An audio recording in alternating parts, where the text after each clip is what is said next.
भैया आप आ गए हैं? जी। बैठिए, आपसे जरूरी बात करना है। अच्छा, बात करना है जी चलिए।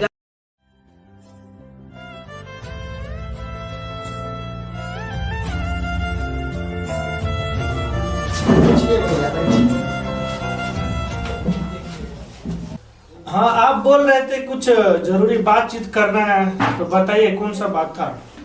देखिए ना भैया, मेरा छोटा लड़का है ना, हाँ हाँ। वो हमारे बातें नहीं कर रहा है। मैं सोचती हूँ कि उसको शादी करके अपना घर बसावे और हमको सहारा बने, लेकिन हमारे बात तो वो सुन ही नहीं रहा है। आप ही समझा दीजिए ना। अच्छा ठीक है, थोड़ा मुलाकात भी कर लेंगे, उनको बुलाइए और बात विचार भी कर लेते हैं, देखते हैं अपने से समझा के।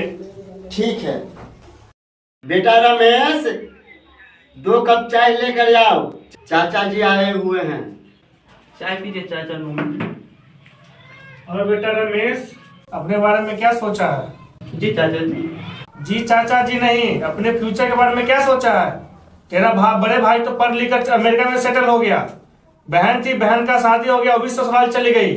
तू जो काम धंधा नहीं करोगे तो शादी ब्याह कैसे होगा? ये जरूरी थोड़ी ना है चाचा जी कि हर आदमी शादी ही करेगा।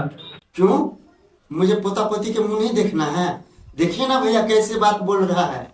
माँ, आपके तो बड़े भाई की बेटा बेटी भी आपका पोता पोती ही ना लगेंगे। देखिए भैया, जब भी मैं इसको कुछ कहती हूँ तो मुझे यही जवाब मिलता है। तुम्हारे हिसाब से पढ़ाई लिखाई काम धंधा सब बेकार है?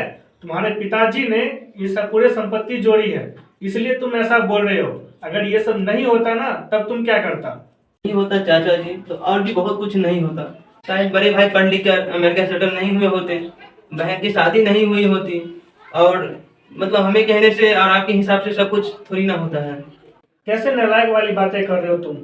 माँ बाप चाहते कि अपने बच्चे को पढ़ा लिखा के लायक बना दे, ताकि वो जब भी वो बुढ़ापा है तो अपने माँ बाप का वो सहारा बने, लेकिन तुम तो अपने पिताजी की कमाई पर ही बोझ बने हुए हो। बोझ? चाचा जी, आपने बहुत अच्छे शब्द का इस्तेमाल किए। बेटा ऐसी बात नहीं है। बेटा तुम हमारे कहने का मतलब नहीं समझ रहे हो। मतलब तो साफ है चाचा जी, लेकिन एक बात और समझे चाचा जी मुझे, कि वाकई में बच्चे पढ़ लिख कर बुढ़ापे में माँ बाप के सहारा बनते हैं। अगर ऐसा होता तो बड़े भैया पढ़ लिख कर अमेरिका शिफ्ट नहीं होते। जब पिताजी का देहांत हुए तो उसमें भी वो शामिल नहीं हो पाए, यहाँ तक कि उनको पता था कि पापा जी को हॉस्पिटल में डॉक्टर साहब ने मतलब जवाब दे चुके हैं, उसके बावजूद भी नहीं आ पाए। आपने भी तो अपनी बड़ी बेटी की शादी बहुत धूमधाम से किए थे। क्या हुआ? 3 महीने के बाद ही वो अपनी पत्नी के साथ अलग हो गया। और आपका जब तबीयत खराब होता है तो किसकी याद आती है? मेरी ना। पिछले सप्ताह माँ की तबीयत खराब हो गया था, रात के 2:45 बजे इनको हॉस्पिटल लेके गए थे। उसके समय कौन था? अगर मैं भी बाहर होता तो माँ के साथ उस रोज क्या होता? मैं ये सब कहकर अपने भाई और बहन को गलत साबित नहीं करना चाहता हूँ चाचा जी। मैं बस इतना बताना चाहता हूँ आपको कि मैं नालायक नहीं हूँ। तो पढ़ाई लिखाई शादी ब्याह करने के बाद बच्चे माँ बाप से ऐसे अलग होते हैं ना, तो मुझे नहीं करनी ऐसे शादी ब्याह। रही बात पढ़ाई की, तो मैं ग्रेजुएट हूँ और ये अपनी मर्जी से मैंने यहाँ तक पढ़ा है। तो मैं शादी इसलिए नहीं करना चाहता हूँ कि माँ, मैं तुझ में और तुम्हारे बहू में आधा आधा बढ़ जाऊंगा। रही बात काम धंधा का, तो मैं घर से बाहर तक का पूरा काम करता हूँ और सब्जी भी उगाता हूँ। इसके लिए अगर एक नौकर रखते तो 10 से 15 हजार रुपया उसमें भी खर्च होता, वो तो मैं बचाता हूँ ना, तो भी एक मेरा इनकम ही हुआ। बड़े भैया की तरह तो मैं नहीं ना बाहर रहता हूँ, अपने घर पे रहकर अपने परिवार के साथ रहकर इतना चीज कर ही लेता हूँ, इतना पैसा कमा ही लेता हूँ। अब बात मम्मी का, तो उसका भी ख्याल रख लेता हूँ। इसके बावजूद भी आप भी मुझे नालायक बोलते हैं, माँ भी मुझे नालायक बोलते हैं। तो अगर मैं परिवार के साथ हूँ तो मुझे कोई दिक्कत नहीं है नालायक बनने में। चाय तो ठंड हो गई है चाचा जी, एक मिनट रुकिए, गर्म करके लाता हूँ। और हाँ चाचा जी, होते हैं हमारे जैसे नालायक बेटे जो अपने परिवार का साथ कभी नहीं छोड़ते, चाहे दुनिया वाले भले ही उनको कुछ भी कहें। चाय गर्म करके लाते हैं, बैठे। कितना अच्छा इन्होंने बात बोले, कितना संस्कारी है, कितना नॉलेज है इसके अंदर। हम लोग तो सोचते हैं कि ये नालायक है, लेकिन आज इन्होंने ऐसा बात बोला जो पढ़ लिखने के बाद, कितना बड़ा भी आदमी हो जाने के बाद ऐसे नॉलेज, ऐसा माइंडिस्ट नहीं रहता उसके अंदर।